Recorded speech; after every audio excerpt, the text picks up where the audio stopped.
সুবি কি জামা পরে যাবে কিছু ঠিক করেছো? মানদাকে তো বলেছি একটা ভালো জামা বের করে দিতে। মানদা মাসি?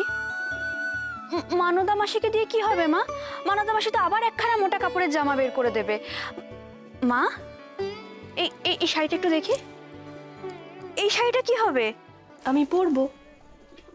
আমার সুবি আজকে কবিতা বলবে আর আমি একখানা ভালো কাপড় পরবো না?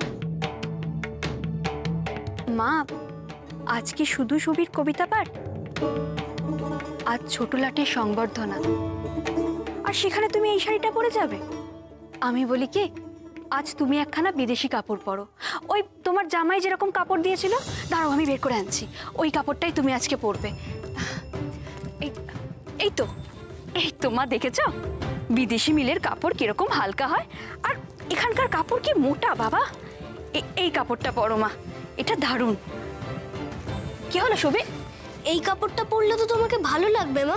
দেখেছো প্রমি, আমার সুবি বলেছে এই শাড়িটা পরলে আমাকে ভালো লাগে, তাহলে তো আমি এই শাড়িটাই পরবো।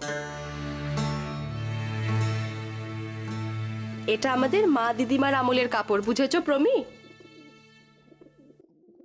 শুধু বিদেশি কাপড়ই ভালো আর আমাদের দেশি কাপড় ভালো নয় বুঝি? আমরা আমাদের কুটির শিল্পকে আঁকড়ে ধরে বাঁচবো।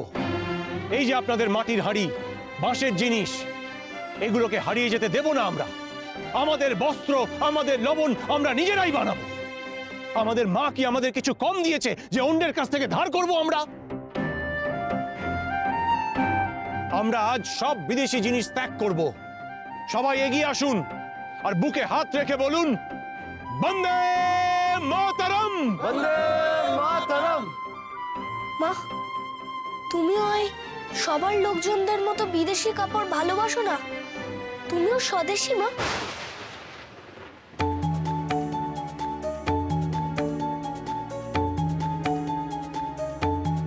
সুবি, এর সাথে স্বদেশীর কি সম্পর্ক? আর এই স্বদেশী কথাটা তোমাকে শেখালো কে? কে শিখিয়েছে তোমাকে? শরৎ, মেজদাদা। মেজদাদা শিখিয়েছে, তাই তো? মা, শরৎ কিন্তু সুবির মাথাটা খাচ্ছে। জ্যাঠামশাই এসব জানতে পারলে কি হবে বুঝতে পারছো? বাড়ি থেকে বের করে দেবে ওকে। ও কি কথা প্রমি? ওইটুকু বাচ্চা ভুল করেছে একটা, বাড়ি থেকে বের করে দেবে মানে? বাড়িতে সারাক্ষণ স্বদেশী স্বদেশী শুনছে, তাই বলে ফেলেছে।